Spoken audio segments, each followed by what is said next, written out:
আজকে এই ঘর গোছাতে গোছাতে যেন হঠাৎই তোজোর ছোটবেলার কিছু জিনিস খুঁজে পেলাম। এগুলো দেখলেই যেন আমি সোজা সেই সময়টায় ফিরে যাই।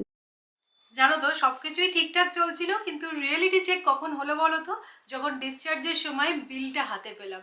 নর্মাল হেলথ ইন্স্যুরেন্স থাকে সেগুলোতে তো ম্যাটারনিটি কাভারেজ থাকেও না, আর থাকলেও খুবই লিমিটেড অ্যামাউন্টের, আর তার উপর থাকে ওয়েটিং পিরিয়ড। কোনো কোনো পলিসিতে তো 9 মাস থেকে 1 বছর অব্দি ওয়েটিং পিরিয়ড। এখন কিন্তু আর কোনো টেনশন নেই, মার্কেটে এমন একটা হেলথ ইন্স্যুরেন্স পলিসি এসেছে যেটা সত্যি গেম চেঞ্জার। এই পলিসিটাতে কিন্তু মাত্র 3 মাসের ওয়েটিং পিরিয়ড, মানে তুমি যদি এখন 6 মাসের প্রেগনেন্টও হও তাহলেও কোনো টেনশন নেই, তোমরা কিন্তু কভারেজ পেতে পারো। এই পলিসিটা কিন্তু শুধুমাত্র ম্যাটারনিটির জন্য নয়, এটাতে তোমরা পেয়ে যাবে 1 কোটি টাকার হেলথ কভারেজ 3 বছরের জন্য। কিন্তু হসপিটালের রুম চুজ করার ক্ষেত্রে কোনো রকম রেস্ট্রিকশন নেই, আর আছে আনলিমিটেড রিস্টোরেশন। বেস্ট পার্ট সেটা হচ্ছে কি ওদের ডে কেয়ার কাভারেজ। সবচেয়ে ইন্টারেস্টিং জিনিস হচ্ছে এখানে তোমরা পেয়ে যাবে 50,000-এর ফিক্সড বেনিফিট, তার সঙ্গে 15 থেকে 20 হাজার টাকার ট্যাক্স বেনিফিট, একজন ডেডিকেটেড রিলেশনশিপ ম্যানেজার, আর 30 মিনিটসে ক্লেম সেটেলমেন্ট। গাইনোকোলজিস্ট আর ডায়েটিশিয়ানের সাথে টেলি কনসালটেশন, প্রিন্যাটাল আর postnatal yoga session, personalised diet plan আর আইভিএফ প্যাকেজে ডিসকাউন্ট।